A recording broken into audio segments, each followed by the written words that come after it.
You're listening to Where You Live with Gene Sullivan. Welcome back to Where You Live. We've got a theme song. This is music from Christmas movies.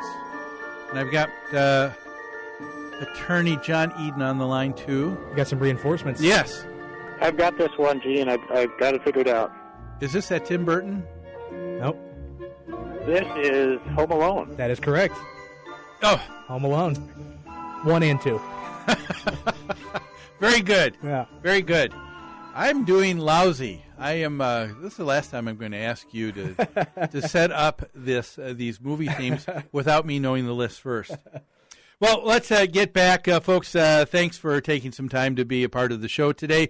We have John Eden with us with the firm of Levin and Eden, and they specialize in construction defects. But John is gracious enough to be on the phone to kind of help me weigh in on this new proposed bills in Montgomery County, Maryland, which they're hoping will help HOAs. And the first one, John, let's tackle this. It's Bill 4414. They call it the landlord bill because apparently they say a lot of landlords are now getting delinquent and behind. And so the county council says, let's make it a law, an ordinance that says that if you get more than 30 days behind, you will not be able to get a license from the county. Because currently, right now, if you're going to rent out your unit, landlords need to obtain a license from the county's Department of Housing and Community Affairs. Okay? And so if at the time of renewal, they may have to show proof that they're less than 30 days in arrears, or they probably get a questionnaire answered by the HOA. In either case, if it's more than that, the county will deny, suspend, or revoke, or refuse to renew the license. Do you think that this is a good idea, John? Do you think that this has some merit? Well, Gene, I think that it may have some merit.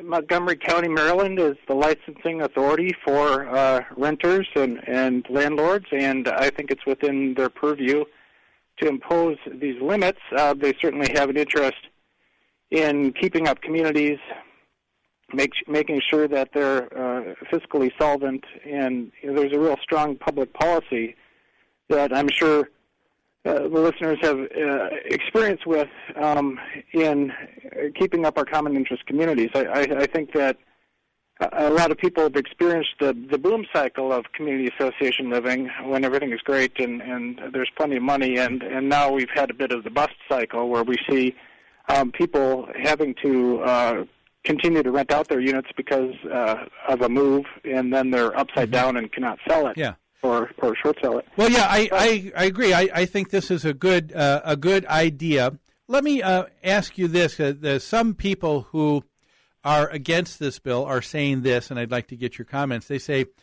bad absentee landlords are just that. They're bad.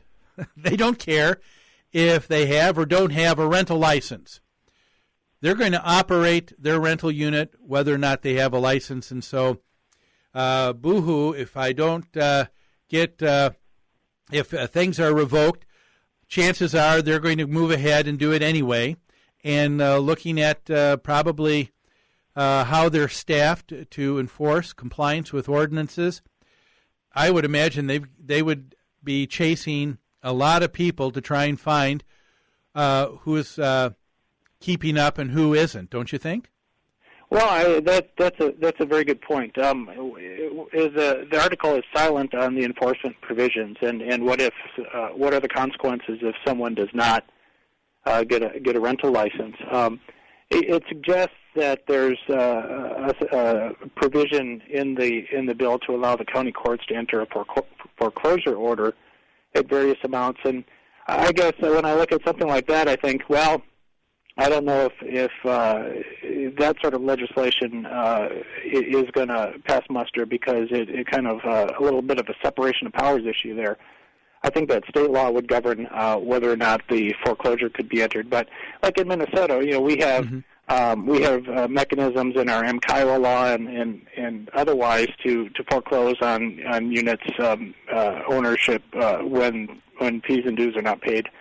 And so those sorts of provisions have been upheld and are enforceable. I think that's really where it hits if you go after them on the financial aspect through the foreclosure process.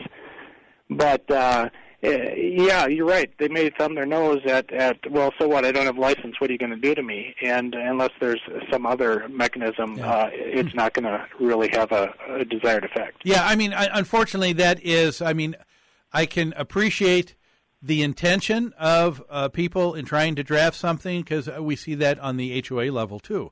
A lot of times you'll see HOAs that sometimes their rules and regulations get out of hand because they're trying to fashion, and their intention is to try and address every wrong that's taking place. But there's this issue of compliance, and as someone told me a long time ago, that if you don't have a way of really enforcing compliance, you don't have a law, you don't have an ordinance, you just have a suggestion.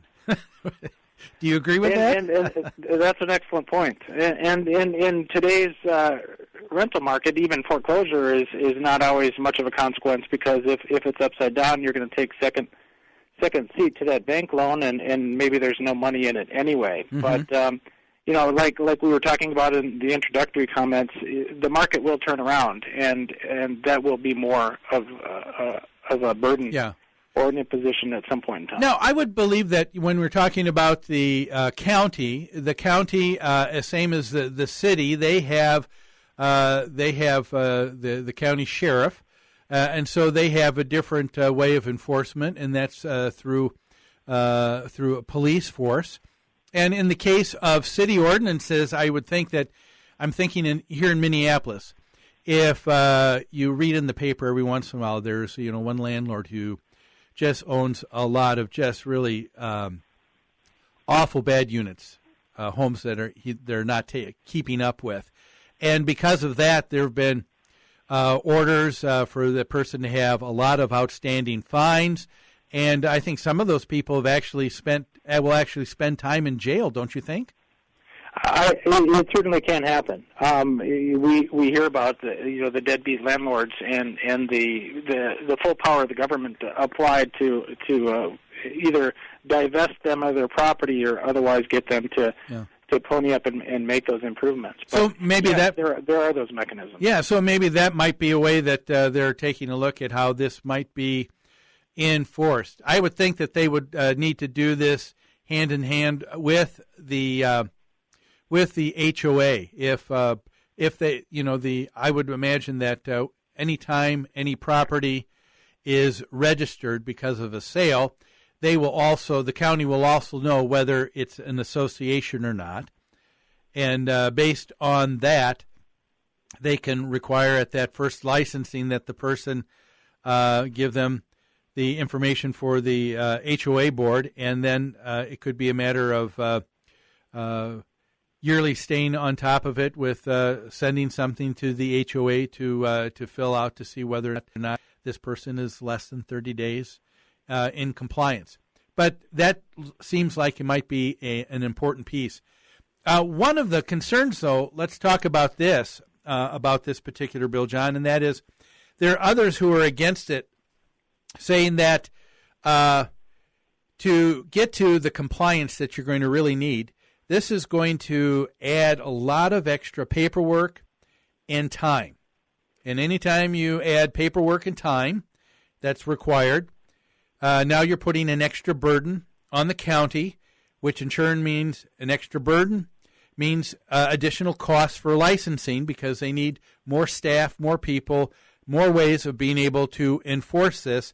And so they say that some people say it's bad because the costs for licensing is going to go up significantly. In essence, you're penalizing the good landlords by increasing their costs. What do you say to that?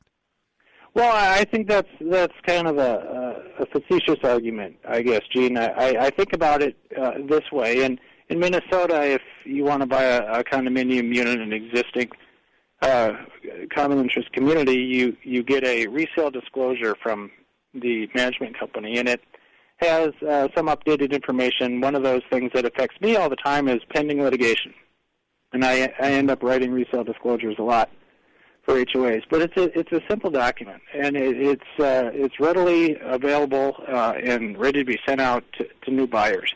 I view this as something similar. A rental license is a yearly application process. So when you submit your form to the county government, you attach a short form resale disclosure type of thing from the HOA saying, yeah, this guy's current. It's a quick check. Mm-hmm. A manager can make and plug that information into a form, email it, and it's done.